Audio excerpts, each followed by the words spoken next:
Hello, everyone. Today I want to talk to you about the very first verse of the Bible, and this is part of my series, Lost in Translation.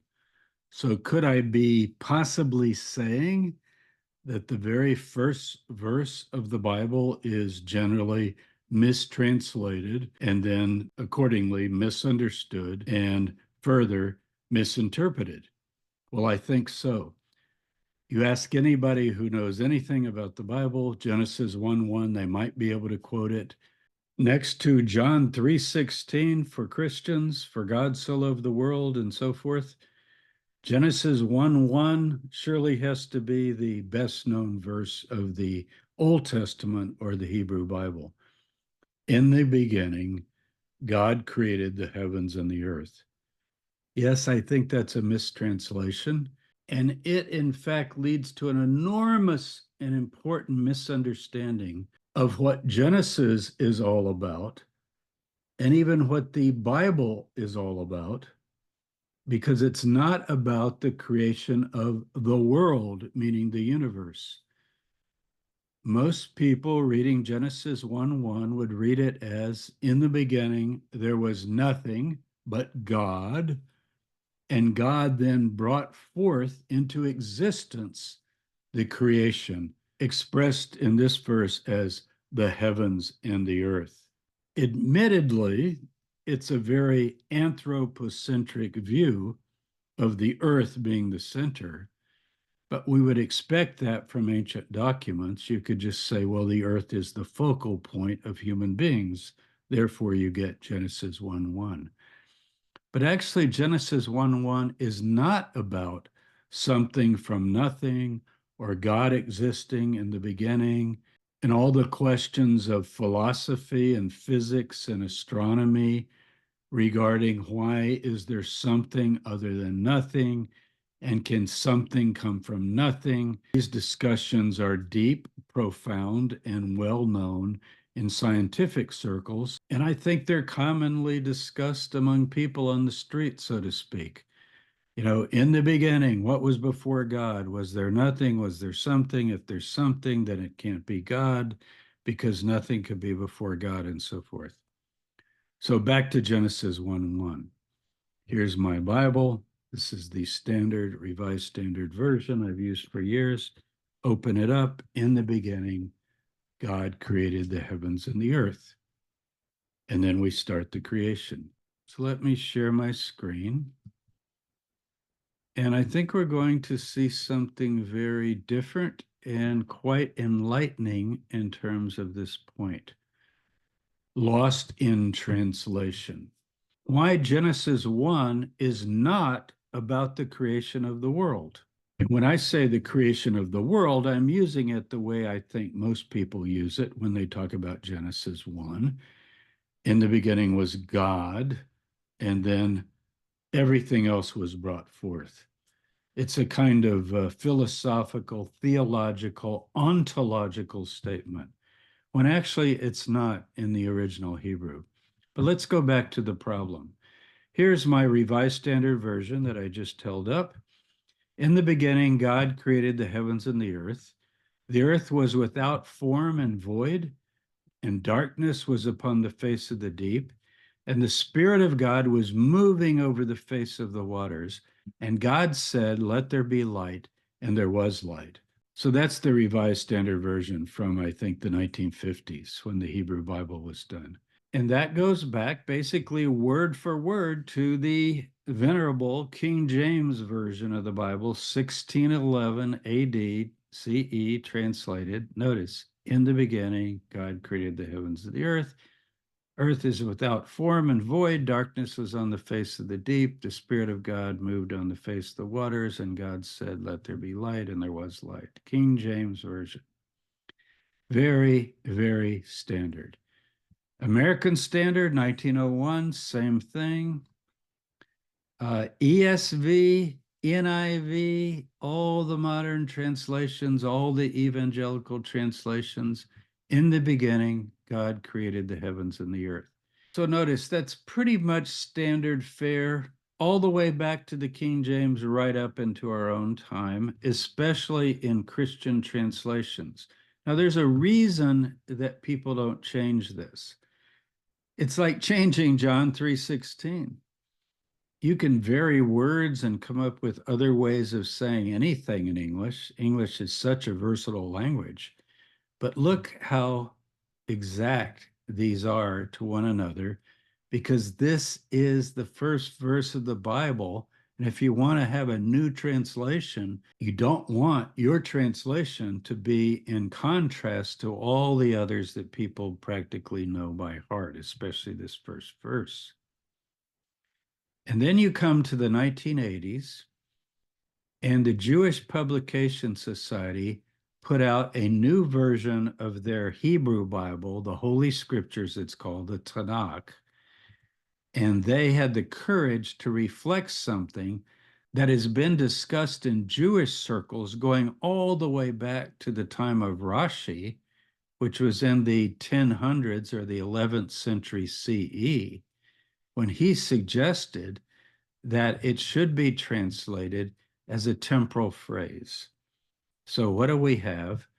When God began to create heaven and earth, the earth was being unformed and void with darkness over the surface of the deep, and a wind from God was sweeping over the water.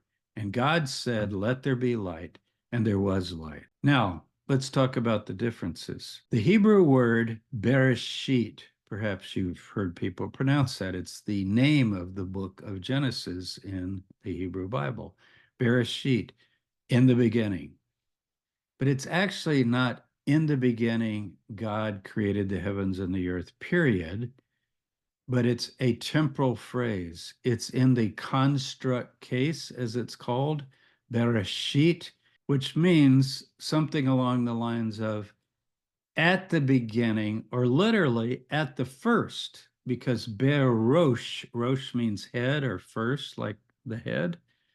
Beroshit, at the beginning of the, or at the first of the creation of God, the earth was without form and void, and darkness was on the face of the deep. So this is actually a phrase that's supposed to be a single sentence, verses 1 through 3. And the idea would be, what was the state of affairs like when God began to create or fashion or order or DNA engineer, if you want to use modern terms, this particular planet?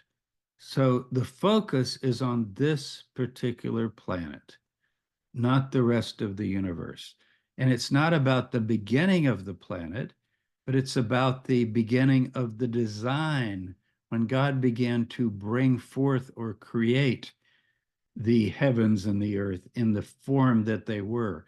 What it's saying is he started with something unformed and empty, amorphous, like nature. Think of the moon and all the planets, and what we can see with our own observation and our telescopes and our various instruments. It's essentially a waste and void universe. So this planet was like that in this description. It was unformed and empty, and it was dark, and it was covered with water, and a wind was sweeping over it. And then God said, "Let there be light." So you picture light breaking into this incredible cloud cover. So the waters are separated, the dry land appears, the sky above is separated, and then you begin to get life in the sea, life in the air with the birds, life on the land, the plants, and finally, human beings. That's Genesis 1 through 2, verse 3, the creation hymn, as it's called. So let me give you my translation. I do have a translation of Genesis. I'll hold it up here and I'll put it in the description. The transparent English Bible, the book of Genesis. And notice how I translate Genesis 1. At the first of Elohim creating the skies and the land was desolate and emptiness, and darkness was over the face of the deep, and the spirit of Elohim was hovering over the face of the waters. And Elohim said, Let there be light, and there was light. So you see how it begins. Once you start at the first of Elohim creating the skies and the land, you got to just keep reading. It keeps flowing. It's not in the beginning, God created the universe, period. But it's when God began to order and fashion this planet. So it is geocentric and anthropomorphic, as we would expect, but in a way that many have not understood. It has nothing to do with the creation of matter or anything or when something came to exist rather than nothing. It's not about that. Also, notice in my translation, I went ahead and left the footnotes in where you could see every few words I have footnotes, I have indications. This means that that word is plural. The Spirit of God, you can go down to number 4, literally Hebrew, ruach, literally wind. See Genesis 7:1, where it actually means wind. That's Noah's flood. I explain Elohim. I explain at the head of. It's a grammatical construction. It's a temporal phrase. When at first, Jeremiah 26:1. If you look at Jeremiah 26:1, I'll just turn to it for dramatic effect here. Let me find Jeremiah. Okay, here we go. At the beginning of the reign of Jehoiakim, the son of Joash, king of Judah, this word came from the Lord. It's exactly the same phrase in Hebrew.